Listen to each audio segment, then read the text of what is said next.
I have lived long enough to know there are moments in life when time doesn't simply move. It splits. Before it, you are one person. After it, you are another. The day my granddaughter told her mother, "The greatest gift would be if you just died," was such a moment. My daughter Mira had always been the kind of woman who lived in motion. Even as a child, she couldn't stay still. Always helping, always fixing, always caring more than she was meant to. Life carved responsibility into her bones early. She lost her husband, Daniel, when Lila was only 4. A car accident on a rainy Thursday night. One moment whole, the next shattered. From that day onward, Mira carried grief in one hand and a child in the other. She worked 2, sometimes 3 shifts at the hospital cafeteria. She barely slept. Every wrinkle on her face was paid for with exhaustion and devotion. And yet, she still tried to be gentle, still tried to tuck Lila into bed, still whispered goodnight stories even when her voice trembled from fatigue. But life has a strange way of making love invisible. Lila grew into a strong-willed teenager, sharp-tongued and restless. She loved her mother, but she resented her too. Resented the rules, the curfews, the constant warnings about money. She wanted freedom, not understanding that Myra's strictness was woven from fear of losing the only person she had left. By the time Lila turned 17, the tension between them had become a daily storm. Arguments erupted like lightning, small flashes at first, then full tempests. And so came that afternoon, a week before Myra's birthday. The sky was dim, a heavy gray pressing against the horizon. Mira returned home after a double shift, smelling faintly of burnt toast and disinfectant. Her shoulders were slumped, her hair coming loose from its tie. Even from my window across the street, I could see she was dragging herself home by pure will alone. I heard the shouting before I reached my front gate. Inside their living room, papers lay scattered across the coffee table. It was Lila's university application essay. Crumpled, rewritten, crumpled again. Mira had been helping her for weeks, guiding her through every paragraph while trying to keep up with her own grueling work schedule. Lila stood by the doorway, arms folded tightly across her chest. Her jaw was clenched, eyes burning with anger too sharp for her age. Mira tried to speak softly. "Lila, you can't keep throwing things away. This essay is important." "That's the problem." Lila exploded. "Everything is so damn important to you. My whole life is just you controlling things." "It's not control," Mira said tiredly. "It's care." "Well, I don't want it. I don't want anything from you." Her voice echoed off the walls, but Mira only blinked slowly, like someone too tired to flinch. "Lila, I'm trying." And then it happened. A single sentence. 10 words. Too sharp, too loud, too cruel. "The greatest gift would be if you just died." I swear the room went silent in an instant. Even the air froze. Lila's face went pale the moment she said it, but pride sealed her mouth shut. She stormed off, slamming her bedroom door so hard the frame rattled. But Mira, my sweet exhausted Mira, she didn't shout. She didn't cry. She simply stood as if someone had removed all the bones from her body. Her eyes, once full of tired but stubborn warmth, emptied in a single breath. I watched from the doorway, unable to move. She pressed a trembling hand to her chest, as though trying to hold together the pieces of something breaking inside her. The weight of those 10 words crushed her, not loudly but quietly, the way snow crushes branches. Soft, cold, final.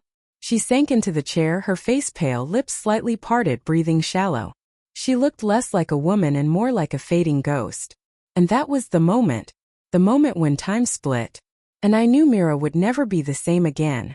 The morning Mira decided to leave did not arrive suddenly. It built itself quietly, layer by layer. Like frost forming on a window, until one day you wake up and find the world outside faded behind white glass. For 5 days after the unforgivable words were spoken, Mira lived like a shadow in her own home. She moved gently, spoke rarely, and avoided looking directly at Lila as though each glance might reopen the wound. I watched her from across the street, helpless as she drifted through her own life like someone packing an invisible suitcase. Lila tried at first to pretend nothing had happened. Teenagers are masters at denial. She slammed doors less. She came home earlier. She offered half-hearted apologies disguised as casual comments like, "You're working too much, Mom," or "You should really rest." But Mira only smiled, small broken smiles that never reached her eyes. Something inside her had been snuffed out. It was on the 5th night, long after the street lamps blinked to life, that Mira knocked on my door. When I opened it, she stood there with a single duffel bag in her hand. A small bag. Too small. Not a bag for travel. A bag for leaving. Her face was pale, framed by hair she hadn't brushed properly. She looked like someone walking through pain so quietly no one would notice unless they loved her enough to see the cracks. "Come in," I said, swallowing the fear rising in my throat. She stepped inside like a person afraid of making a sound. We sat at my kitchen table, the same place we had sat 5 nights earlier, though everything had changed. Mira pulled out a stack of papers and placed them on the table. "I need you to keep these," she said. Her voice was too steady, too controlled. That frightened me more than any tears could have. "Mira, what are you doing?"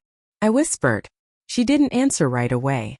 She stared at the papers, insurance documents, account closures, withdrawal receipts, a letter addressed to Lila in her delicate handwriting. "I've canceled the house funding," she said quietly. "The one I've saved for since she was 10. The breath left my lungs. I withdrew everything. I closed every account with my name on it. I resigned from the hospital. I'm done." "Done with what?" I demanded, my voice trembling. "Your life? Your daughter?" "Mira, don't talk like..." "Mom," she interrupted gently. "I'm leaving." "No," I shook my head, my heart slamming against my ribs. "No, you're upset. You're tired. We'll talk to Lila together." She didn't mean what she said. "But she still said it," Mira whispered. "And I heard it." She rested her fingers on the envelope marked with Lila's name. "I can't keep trying to prove I'm worth staying for. I can't keep giving everything and being told I'm too much, too little, too late." Her voice broke on the last word.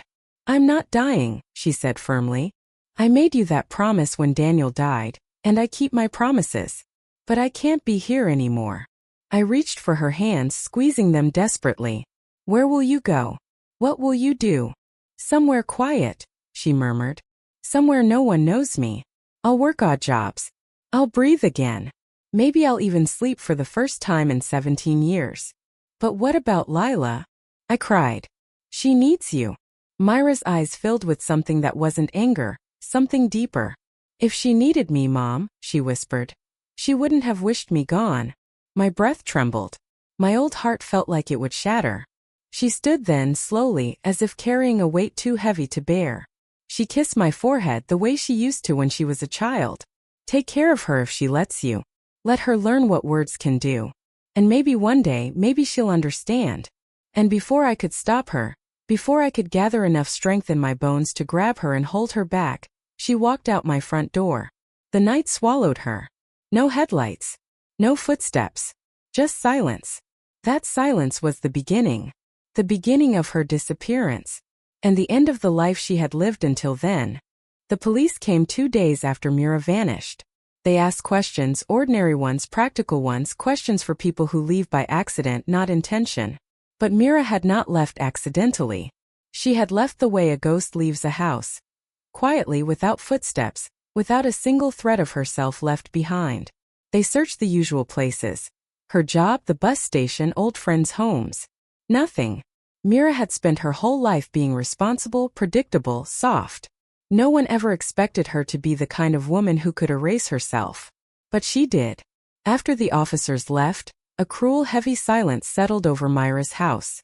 I stayed with Lila the best I could, though the girl kept her distance, guilt creeping around her like a shadow she refused to name. For the first day, Lila refused to speak at all. The second day, she tried to convince herself her mother was simply angry. By the third, she began to pace the house like a trapped animal. "She'll come back," she muttered over and over. "She always comes back. She just needs space." But on the morning of the 4th day, I found her sitting on the edge of her bed, staring at something on her desk. A white envelope. Her name written across the front. Her mother's handwriting. Lila didn't touch it at first. She sat trembling, as though afraid that opening it would change her life forever. I sat beside her, placing a hand on her shoulder. "Do you want me to leave?" I asked. "No," her voice cracked. "Stay. She picked up the envelope with unsteady fingers. For a moment she held it to her chest, eyes squeezed shut, breathing as though she were drowning. Then she opened it. The first papers inside were not the letter. They were documents. Thick ones, official ones, stamped with signatures and numbers that meant nothing to her until I explained them. Deposit receipts for a house. A savings account opened in her name. University tuition installments paid months ahead. Medical insurance renewed for another year. Binder after binder of sacrifices she had never seen. The realization crawled slowly across her face. Her mother had been building a future for her. Silently, steadily, lovingly. While Lila had looked for flaws instead of love. She never told me any of this, Lila whispered. She didn't need praise for giving, I said softly. She only wanted you to have a life she couldn't. Then Lila reached the letter. A soft fold. A faint scent of Myra's lavender lotion. Her handwriting looping gently across the page. She began to read aloud, but only managed a few lines before her voice broke and she folded in on herself, clutching the paper as if it were her mother's hand. I gently took the letter and read the rest to her. My voice steady even as my heart shattered. If you are reading this, it means I have stepped out of your life. Not to punish you, but to protect myself. You may never understand the depth of my love. I didn't expect you to. I only hoped you'd feel it someday. You told me that the greatest gift I could give you was my death. I am giving you something quieter, my absence. Not out of revenge, but because I cannot keep living where I am unwanted. I hope that one day you will grow into the woman I know you can be, and when you do, perhaps you will forgive me for leaving. Until then, live well. I will be somewhere breathing freely for the first time in years. Mom. When I finished, Lila let out a sound I had never heard from her. Not anger, not teenage frustration, but raw, soul-deep anguish. She sank to the floor, clutching the letter to her chest as though trying to pull her mother back through the ink. It's my fault, she sobbed. I told her to die, and she did. Not literally, but she's gone because of me. I sank down beside her, wrapping her shaking body in my arms, holding her the way I once held Mira when she was broken and small. It was words, I whispered. Terrible words. But words can be forgiven. Pain can be healed. You can still become the reason she wants to be found someday. She buried her face against me, trembling. For the first time in her life, my granddaughter understood the true weight of what a mother carries, and how easy it is to break someone who gives everything without asking anything in return. The letter had not destroyed her. It had awakened her. In the harshest, most painful way imaginable. Grief does not vanish, it transforms. In the weeks after Myra's disappearance, the house felt haunted. Not by ghosts, but by absence. Every unwashed mug, every empty chair, every light left on seemed to whisper her name. I visited Lila every day, but she rarely looked up from her mother's letter. She read it so many times the paper began to soften at the edges. And though she didn't say it aloud, the truth lived plainly in her eyes. She was terrified her mother would never forgive her. One evening, about a month after Mira vanished, I found Lila sitting on the porch steps. Her hair was uncombed, her face blotchy from crying. She clutched a notebook in her hands. I wrote her a letter, she said softly without looking at me. But I can't send it. I don't even know where she is. She handed it to me. It wasn't long. Only a few lines. I didn't mean it. I was angry, stupid, hurting. I didn't know what words could do. You didn't deserve them. I love you. Please come home someday. I felt my heart twist. Not because the letter was sad, but because it was honest, the kind of honesty that only comes when someone realizes the difference between needing a mother and taking one for granted. But this chapter in our lives was no fairy tale. Mira didn't come back. Not then. Not the month after.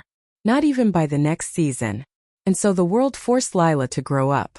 She withdrew from parties, from impulsive friendships, from the noisy crowd she once hid behind. She began helping me with groceries, cleaning my house, waking up early without being told. She didn't suddenly become perfect, nobody does. But she changed. The arrogance melted first. Then the stubborn pride. Then the childish certainty that parents are indestructible. She enrolled in university with trembling hands, using the last tuition payment her mother had made before leaving. She got a part-time job. She walked home at night with her head bowed, whispering small prayers into the wind. I watched her transform slowly and painfully into a young woman shaped by regret and resolve. 1 year after Myra's disappearance, Lila came to me with tears in her eyes, not the wild, desperate tears from before, but soft, exhausted ones that spoke of humility. "Grandma," she whispered. "Why did she love me so much?" I placed a hand on her cheek. "Because mothers don't love with logic," I said. "They love with their bones. With every hard moment they survive. Mira gave you the childhood she never had. She loved you even when it hurt. That's what made her stay so long, and what made her leave." Lila leaned into me, shaking. "I want her back," she whispered. "I know," I said. "But Myra's absence, it wasn't meant to punish you." "What was it for then?" "To teach you," I said. "Her leaving was the lesson she never wanted to give, but needed to. And you learned it. Because sweet revenge is not cruelty. It is clarity." The letter Mira left behind didn't break Lila. It made her face herself. It forced her to step out of her own selfish shadow and finally see the woman who raised her with bleeding hands and sleepless eyes. In the quiet spaces between loneliness and longing, Lila began to understand love in its truest form, not the easy kind but the kind built on sacrifice. Years have passed now. Sometimes when the evening light softens the world, Lila asks me, "Do you think she'll ever come back?" And I always answer her honestly, "I don't know. But when she does, because someday she might, you will be ready. And she will see the woman she hoped you'd become." I keep Myra's last message tucked safely in a drawer. Not because I need it, but because Lila reads it every year on her mother's birthday, whispering a quiet promise. "I am changed, Mom. I hope you are too. Come home when you're ready." Sweet revenge. Sweet forgiveness. In the end, Mira gave her daughter both. One through loss. One through love. And somewhere out there on a quiet street, in a small rented room or a distant town, a mother breathes freely, perhaps wondering if it is time to return. Perhaps one day she will. Until then, her absence continues to teach the lesson only a mother's broken heart can give.